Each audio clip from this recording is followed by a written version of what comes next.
ಇದೆಯಾ ಅಂತ, ಒತ್ತಡ ಇದೆಯಾ ಸರ್ ಅಂತ? ಗೊತ್ತಿಲ್ಲ ನನಗೆ. ಮುಖ್ಯಮಂತ್ರಿಗಳು ಹೇಳಿಕೆ ಕೊಟ್ಟಿರೋದು ನೋಡಿದೆ.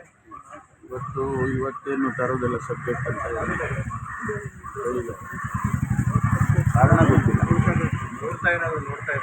ಏನು ಗೊತ್ತಿಲ್ಲ. ಇವತ್ತು ಕ್ಯಾಬಿನೆಟ್ ಒಳಗಡೆ ಹೋಗಿದ ಮೇಲೆ ಹೇಳ್ತಾರೆ ಅಂತ ಕಾಣಿಸುತ್ತೆ ಯಾವ ಕಾರಣಕ್ಕೆ ಮುಂದಕ್ಕೆ ಹಾಕಿದ್ದೀವಿ. ಮೊದಲೆಲ್ಲ ಹೇಳ್ತಾ ಇದ್ರಿ ನೆಕ್ಸ್ಟ್ ಕ್ಯಾಬಿನೆಟ್ಗೆ ತರ್ತೀವಿ ಅಂತ ಹೇಳ್ತಾ ಇದ್ರು. ಕಾರ್ಯಸೂಚಿಯಲ್ಲಿ ಇದ್ದದ್ದು ಕೂಡ ಆಗ್ತಾ ಇಲ್ಲ ಅಂತ ಎಲ್ಲ ಸಂದರ್ಭದಲ್ಲಿ ಆಗುತ್ತೆ. ಅನೇಕ ಕಾರಣದಿಂದ ಸಬ್ಜೆಕ್ಟ್ಗಳು ಮುಂದಕ್ಕೆ ಹಾಕ್ತಾರೆ. ಸಬ್ಜೆಕ್ಟ್ ತಂದಿದ್ರು ಕೂಡ ಒಳಗಡೆ ಡೆಫರ್ ಮಾಡಿ ಇದನ್ನು ಅಂತಾರೆ ಬೇರೆ ಕಾರಣಕ್ಕೆ. ಯಾರಾದರೂ ಕ್ಲಾರಿಫಿಕೇಶನ್ಸು ಮತ್ತೊಂದು ಸರಿಯಾದ ಮಾಹಿತಿಗಳು ಕೊಟ್ಟಿಲ್ಲ ಅನ್ನೋ ಕಾರಣಕ್ಕೆ ಮುಂದಕ್ಕೆ ಹಾಕ್ಬೇಕು. ಕುಮಾರಸ್ವಾಮಿ ಅವರು ಒಕ್ಕಲಿಗರು ಮತ್ತು ಲಿಂಗಾಯತರನ್ನ ಡಿಗ್ರೇಡ್ ಮಾಡೋದಕ್ಕೆ ಈ ವರದಿ ಮುನ್ನೆಲೆಗೆ ತಂದಿದ್ದಾರೆ ಅಂತ ಆರೋಪ ಮಾಡಿದ್ದಾರೆ ಸರ್. ಆ ರೀತಿ ಏನು ಯಾವುದೇ ಉದ್ದೇಶ ಸರ್ಕಾರಕ್ಕಿಲ್ಲ. ಪದೇ ಪದೇ ರೀತಿ ತರ್ತೀವಿ ಅಂತ ಹೇಳೋದು ಮಾಡದೇ ಇರೋದು ನೋಡಿದ್ರೆ ಒತ್ತಡ ಇದೆಯಾ, ಮಾಡಬಾರ್ದು ಅನ್ನೋದಕ್ಕೆ ಇಲ್ಲ. ಆ ರೀತಿ ಸಮುದಾಯದಲ್ಲಿ ಅದೇ ಥರದ ಅಭಿಪ್ರಾಯ ಬರುತ್ತೆ. ಆ ರೀತಿ ಏನು ಇದ್ದಂಗಿಲ್ಲ.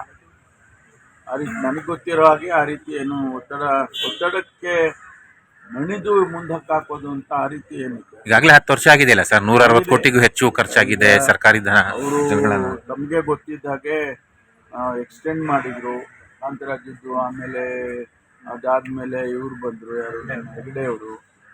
ಅವರು ಒಂದಷ್ಟು ಮಾಹಿತಿಗಳು ಕಲೆ ಹಾಕಿದ್ರು. ಅವರು ವರದಿ ಕೊಡೋದು ಸ್ವಲ್ಪ ನಿಧಾನ ಆಯಿತು. ಮತ್ತು ಅವರಿಗೂ ಎಕ್ಸ್ಟೆನ್ಷನ್ ಕೊಟ್ಟರು. ಈ ರೀತಿ ಎಲ್ಲ ಆಗಿದೆ. ಇಲ್ಲ ಅಂತ ನಾನೇನು ಸಮರ್ಥನೆ ಮಾಡ್ಕೊಳಕ್ಕೆ ಹೋಗೋದಿಲ್ಲ. ಅಂತಿಮವಾಗಿ ವರದಿ ಕೊಟ್ಟಿದ್ದಾರೆ. ಅದನ್ನು ಮುಂದೆ ಇಟ್ಟು ಅದಕ್ಕೆ ಚರ್ಚೆ ಮಾಡಿ ಅದಕ್ಕೆ ಏನು ಮಾಡಬೇಕು, ಅದಕ್ಕೆ ಅಂತಿಮ ಆಡಬೇಕಲ್ಲ.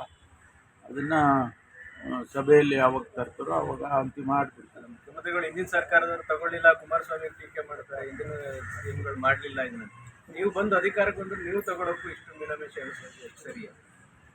ಸರಿ ತಪ್ಪು ಅನ್ನೋದು ಚರ್ಚೆ ಮಾಡೋಕ್ಕೆ ಹೋಗೋದಿಲ್ಲ. ಮತ್ತು ಈಗ ಈ ಸಭೆ ಇಲ್ಲ ಅಂದರೆ ಮುಂದಿನ ಸಂಪುಟ ಸಭೆ ತರ್ಬೋದು ಅಂತ ನಾನು ಅಂದ್ಕೊಳ್ತೀನಿ. ಅಶೋಕ್ ಅವರು ಹೇಳ್ತಾರೆ, ಸಿದ್ದರಾಮಯ್ಯವ್ರ ಕುರ್ಚಿ ಅಲಗಾಡ್ತಾ ಇರುವಾಗ ಈ ಜಾತಿ ಗಣತಿ ಬರುತ್ತೆ.